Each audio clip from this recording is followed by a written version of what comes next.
Bangladesh cricket বোর্ডের আসন্ন নির্বাচনে অংশ নেবেন না তামিম ইকবাল। একসময় বোর্ডে সরাসরি কাজ করার আগ্রহ দেখালেও শেষ পর্যন্ত মনোনয়ন প্রত্যাহার করে নিয়েছেন সাবেক এই অধিনায়ক। তার সরে যাওয়া নিয়ে জল্পনা-কল্পনা শুরু হয়েছিল গতকাল থেকেই। আজ সে গুঞ্জন সত্যি হলো শেষমেশে। এই বিষয়ে তামিম মুখ খুলেছেন। বিসিবিতে এক ব্রিফিংয়ে তিনি সাংবাদিকদের বলেন, আপনারা জানেন যে আজকে আমরা আমাদের মনোনয়ন প্রত্যাহার করেছি।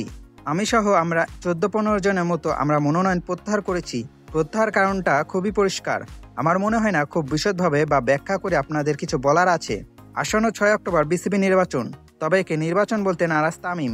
তিনি বলেন, আমি শুরু থেকে বলে আসছিলাম নির্বাচন কোন দিকে যাচ্ছে, কিভাবে কি হচ্ছে তা নিয়ে আপনারা সবাই এখন খুব পরিষ্কার। যখন যেমন হচ্ছে তখন তা করা হচ্ছে। এটা আসলে নির্বাচন না, ক্রিকেটের সঙ্গে এটা কোনো দিক থেকেই মানায় না। তামিম আরও জানান, বাংলাদেশের ক্রিকেট এটা ডিজার্ভ করে না, দেশের ক্রিকেট ভক্তরাও এটা ডিজার্ভ করেন না। আরও অনেকে নির্বাচন থেকে সরে দাঁড়াতে চেয়েছিলেন, তবে নানা মহল থেকে চাপ সৃষ্টি করে তাদেরকে নির্বাচনে রাখা হয়েছে। তবে 15 জন যদি সরে গিয়ে থাকেন তাহলে সংখ্যাটা অনেক বড়।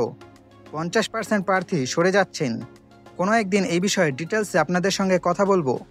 শেষে তামিম জানান, তবে যাই হয়েছে আমি একটা কথাই বলবো, যে ক্রিকেট হেরে গিয়েছে।